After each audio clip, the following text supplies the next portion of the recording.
Жеңишбекович. Биякта мындай болуп атат да. Мен могу чогулушка кичине таң калышта болуп атам да. Негедир мен чогулушка келгенде башкача требованиялар болот. Биякта болсо баары жакшыдай сезилип атат менин көзүмөчү. Абдан жакшыдай да менечи. Бакыт Жеңишбекович, сиз келгенсиз бул чогулушкачы. Суу менен андай эмес маселе. 90%га суу бүткөн эмес. Азыр 5 секунд берип коесуңар да мен сүрөт кылайын. Суу боюнча чечилип бүткөн эмес. Суу вообще ызычуу. Мен ошон үчүн ушул жерге келип отурам. Бакыт Жеңишбекович, азыр мен сизге суроомду до конца берип коеюн, анан кийин айтасыз. Суу ызычуу. Сууну деген 8600 сом за подключение деп бияктын кеңеши менен анан жыйын менен чечим чыгарышкан. Айыл өкмөтүчү. Бирок мындай да, айыл өкмөтүн мага келген кагаздар боюнча 100% каршы адам жок деп берилген. Немедечи, чогулуштачы. Бирок эртеси күнү Кызыл суунун адамдарын негедир РОВДга чакырган да. Силер деген немеге каршы сүрөтасыңар депчи. Эгер 100% каршы адам жок болсо, анда эмнеге РОВДга кишилер чакырышат? Бул бир. Экинчиден, жана тариф боюнча 66 сом боюнча бүтө албайт азыр ошо 66 сомдучу. Бүттү, чечилди. Канча сом болду азыр? 39 сом 80 тыйын болду. 39 сом 80 тыйын. Буюрса. Эмес, ошондой чечилди. Бакыт Жеңишбекович, мен андай чечилген билем, мен мага келген ал кагаздарчы. Мен эмне себептен сиз неме кылсаңыз, Бакытбек Жеңишбекович? Жок, могу суу боюнча мындай да сурооңуз маселе эмне? Суу таза суу боюнча маселе чечилген жок деп атасызбы? Чечилген жок. Мен жооп берем. Анда отуруп, мен жооп берейин анда. Азыр мынакей, мен биринчи орун басарым. Мен баягыда келгенде эл менен жолукканда комиссия түзгөм, айткам 66 сом болбойт дегем. Жана туура эмес кеткен иштер туура эмес кеткен. Анткени сууну бүтпөй туруп тарифтин маселесин көтөрүшкөн. Ызычы ошондон чыккан. Тем более жана подключение деген, жанагы тех условия деген мурунку суу колдонуп жүргөндөргө тех условия берилбейт. Алар бекер болот аларга деген. Булар баарына берип салган, алгата кеткен. Жаңы кошулгандарга тех условия төлөнөт. Мурункуларга баарына булар бирдей берип салган. Маселе ошондон чыгып кетти. Ал болбойт, ал туура эмес. Мен ачык айтып атам. Тариф да туура эмес болуп калган, туура эмес санашкан. Аякта калган өздөрүнүн анча мынча тиги расходторун баарын кошуп салышкан, көтөрүлүп кеткен. Ошо менен маселе чыгып калган. Анан кийин жанагы комиссия, мен келген айтын, комиссия түзүп туруп, ошону тактап туруп, баасын бүт баарын эмне майда чүйдөсүнө чейин изилдеп чыккыла деген, изилдеп комиссия ишин бүтүрдү, жыйынтык чыкты, туурабы? Жыйынтык чыгып туруп, ошонун жыйынтыгы менен тиешелүү жетекчилерге чара көрүлдү дегем. Мына азыр мен биринчи орун басарым, майда чүйдөсүн бүт түшүндүрүп берет. Азыр угуп алыңыздар, мына ошол маселе боюнча, тазасы боюнча жакшылап уккула, азыр айтып түшүндүрүп берет. Урматтуу кызыл суулуктар, урматтуу жарандар, билесиздер, биринчи келген учурда ошол тариф жөнүндө маселе жарыялангандан кийин бир нече күндөн кийин Бакыт Жеңишбекович келип сиздерди ушул жерде жолугуш өткөзгөн. Ошондо айтылган тарифти кайра тактап чыгабыз. Баардык айтылган суммалардын баарын тактап чыгабыз деп айткан. Баары эле өзүнүн жеке тескемеси менен атайын комиссия түзгөн. Комиссиянын курамына бүт облустук да жетекчилер, тиешелүү кызматтардын жетекчилери, райондук жетекчилер, ошо сууду аткарып аткан ишкананын кызматкерлери толук киришкен. Биринчи тариф 66 сом 21 тыйын деп жарыяланган. Ал тариф бекитилген эмес, ошентип жарыяланган элге. Элге алып чыккан. Андан кийин антимонополдук комитет тиешелүү чыгымдарды карагандан кийин 61 сом 20 тыйынга түшүргөн. Биз антимонополдук комитеттен биринчи ошо баалар тарифтөөчү атайын мамлекеттик орган катары маалымат сурадык. Бирок биз элибиздин абалын билебиз. Бул тариф кымбат дедик. 61 сом 20 тыйын деген бул эл көтөрчү баа эмес. Демек элди ойлош керек, элге дагы аракет жасаш керек деп биз район жетекчилиги, областтагы кызматтардын баарын жетекчилиги менен сүйлөшүп, башка каржы булактарын издөө менен керектүү статьяларды, мүмкүн болгон колдой турган статьяларды башка каржылар булактардан каржылоону чечип, 39 сом 80 тыйын деп комиссия сунуштады. Бул комиссиянын чечими айылдык кеңеште официалдуу бекитилди. Мындай тарифти бекитүү укугу бул айылдык кеңештин прерогативасы, аны жакшы билесиздер. Мындай чечим атат. Араңызда өзүңүздөр шайлаган депутаттар бар. Ошол депутаттар карап бекитип беришти. Комиссиянын чечиминде дагы бир чечим бар болчу. 8574 сом. Ошонун 3100 сому бул тех условия үчүн болгон. Аны мурдагы сазывдын депутаттары бекитип берген экен. Биз буга дагы замечание айттык. Биз айтып атабыз, 3100 сом деген тех условияга берилген баа мурда подключение болгон жарандардан алынбаш керек. Себеби алар суу ичип атышкан буга чейин. Тех условия деген ал жаңы уланып аткан учурда берилет. Ошондуктан биз комиссиянын чечими менен, облустук комиссиянын чечими менен 3100 сомду алып таштоону дагы сунуш кылганбыз. Ошондо бул орточо баа ошондо 8574 сомдон 3100 сомдо алып калган абалда бекитилиш керек болчу. Андан кийин ошол жерде биз эл менен сүйлөшүп атканда кээ бир маселелерди көрдүк.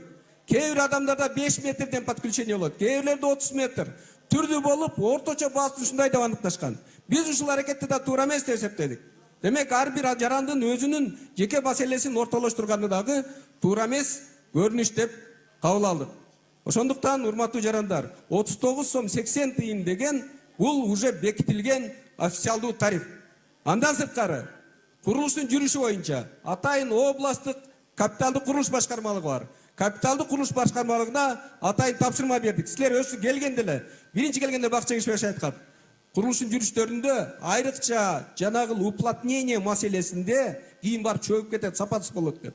Замечание жасаганбыз. Мына облустун жетекчилери турат, алар келип, бүгүн алар обычный стандарттык текшерүүлөрдөн сырткаркы текшерүүлөр жүргүзүп атышат.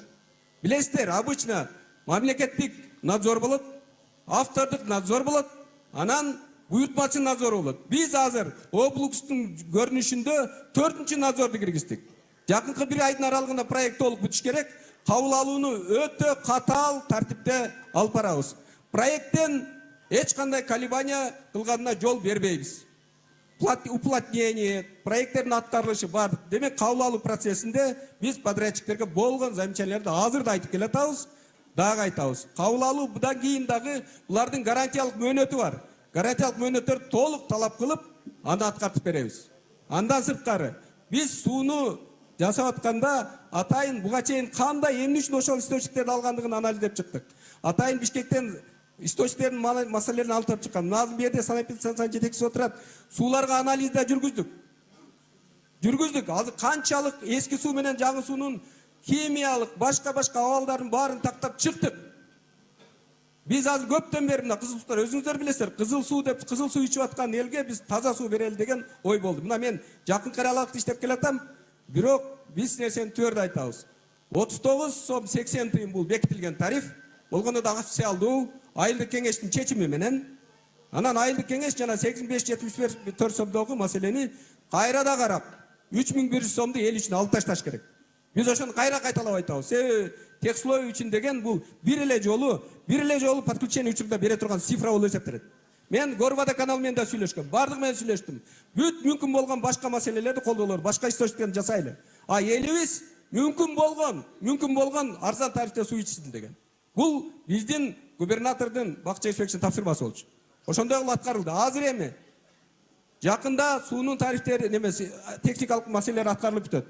Биз ОРП менен да өтө катуу иштеп атабыз. Биз көп жерде мындай маселелерди караганбыз. Суунун тарифтери маселеси бул жеке биздин жарандарыбыздын ар бирине тиешелүү маселе. Ошондуктан биз бул маселеге аябай болезненно карайбыз. И проекттин мындан кийинки аткарылышына дагы жестко контроль кылабыз. Ушундай болот урматтуу. Да, бир суроодо 8500 сом боюнча 3100 сом биз за подключение алып отурбуз. Аны алганды мен түшүндүм. Могул жерде бир суроо жаралып атат да. Эмнеге ошол жанакы 8500 сом кылып ар бир 40.000 50 түтүн бар экен бияктачы. Ошо 40.000 50 түтүнгө бирдей тариф коюп койгон. Алардыкы мисалы жол барганда мен башка айыл өкмөттөр менен барып жолугуп сүйлөшсөм, ал жерде мындай деп атат. Аякта дейт, биз ушундай эле проекттерде дейт, 1 метринен алганбыз дейт да, ар бир немеден, ар бир түтүндөн дейт. А биякта болсо 4050 түтүндөн бирдей тариф коюлуп коюлат да. Эмне себептен деген суроо. Эрлан Калчарович, абдан туура белгиледиңиз. Ушул позицияда биз да болдук. Биринчи күнү келип эле Бакчы Кеңешбаев жолукканда айттык. Момундай кылып туруп бардыгына педоткос кылып туруп бардыгына бирдей кылып туруп орточо тариф кылганыңар туура эмес дедик. Себеби түрдүү жарандардын мамилелери түрдүү болчу. Бирөөсү түрдүү линиядан ар түрдүү метрден киришет болчу да. Булар жалпы сот жыйын кылышат дагы ошол жерде орточо ушундай кыла алуу деп эл менен кеңешип коюп койгон тарифти айылдык кеңеш мурунку сазып бекитип берет.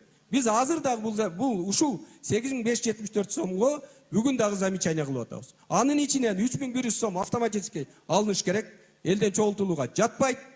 А калган цифраларын эл менен ошо сүйлөшкөндө айтканбыз. Орточо кыласыңарбы десек, ушул жерде элде түрдүү талаштар жазышкан. Кээ бирлердики 2 метр экен, ал 2 метр даже ал керек болсо бекер бүтүшү мүмкүн болчу. Демек ушул чечим 8574 сомдогу чечим ката болгон. 3100 сому ашыкча болгон.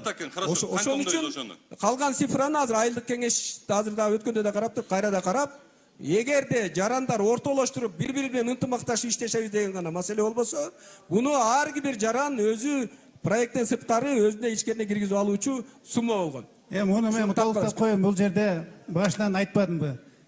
Туура эмес, ызычуу эмнеден чыкты? Бул тарифтен чыкты. Эң негизи эчтеке суу бүтүрүү тарифти айтып коюшкан, анан подключение боюнча кетти. Анан жанагы боюнча 8000 деп атпайсыз баарын кошуп. Эмне үчүн дегенде бул жерде орто баа менен алып коюп койгон, мен айткам, бааны туура эмес койгонсуңар.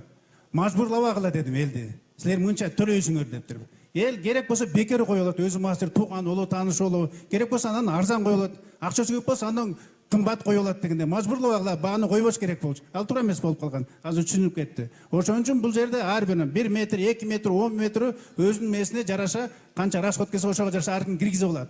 А бул жерде алыс канча 300-400 үй бүлөбү бир 50-600 метр болгон экен, ошонун баарын общеге санап салышкан, дагы башка маселелер кошуп салышкан. Ошон үчүн туура эмес бар тариф менен ушул маселелер туура эмес кетип калган, ызычы ошондон чыкты. Эми бул маселе чечилди. Мына өзүңөр уктуңар, бул маселеден кайтар буга кайрылбайлы, маселе чечилди. Азыр майда чөйдө жумуштар калды, ошонун баары чечилсе, жашнаган суу ичесиңер, Кудай буйруса. Көп жылдан бери күткөн суу маселе чечилди. Бакыт Жеңишбекович, демек жанакы неме дагы 8,5 миң сом дегенде алынат, Алда, ошонун баары такталат. Бул ким канча киргизип алса. Бирок мажбурлап жанагынтип, мына сен 3 миңден баарына подряд кирсең туура эмес ал. Туура эмес уруш болуп калган. Рахмат. Бакыт Жеңишбекович, дагы бир нерсени суранып кетет элем силерден. Могу чогулуштар болгондон кийин, ошо чогулуштар бүткөндөн кийин адамдарды ровдга чакыргандар токтотсоңор. Рахмат. Мен андай информация жок, андай болгон эмес, эч ким тапшырма берген эмес. Birinci mikrofon.